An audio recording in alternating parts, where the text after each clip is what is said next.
श्रीनवग्रहस्तोत्रम् जपाकुसुमसङ्काशम् काश्यपेयं महाद्युतिं तमोरिं सर्वपापघ्नम्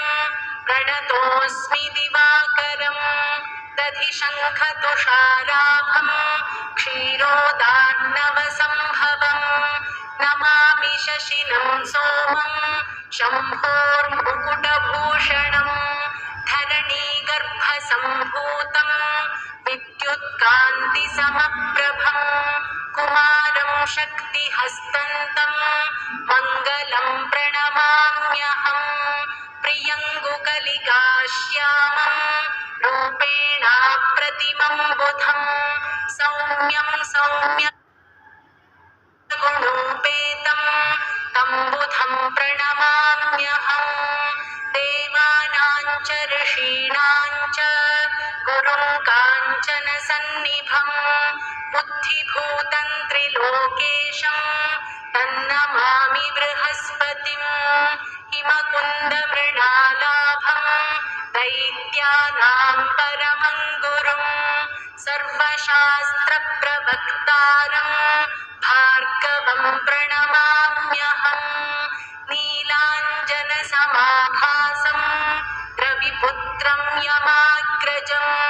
छायामार्ताण्डसम्भूतं तन्नमामि शनैश्चरम् अर्धकायं महावीर्यं चन्द्रादित्यविमर्दनं सिंहिकागर्भसम्भूतं तं राहुं प्रणमाम्यहम् पलाशपुष्पसङ्काशं तारकाग्रहमस्तकं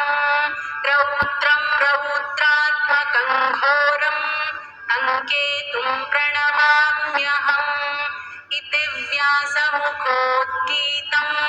यः पठेत् स्वसमाहितः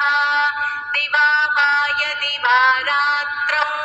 विघ्नशान्तिर्भविष्यति नरनारी नृपाणां च भवेत् दुःस्वप्ननाशनम् ऐश्वर्यमतुलं तेषाम् आरोग्यं पुष्टिवर्धनम् ग्रहनक्षत्रजाः पीडाः तस्कराग्निसमुद्भवाः ताः सर्वाः प्रशमं यान्ति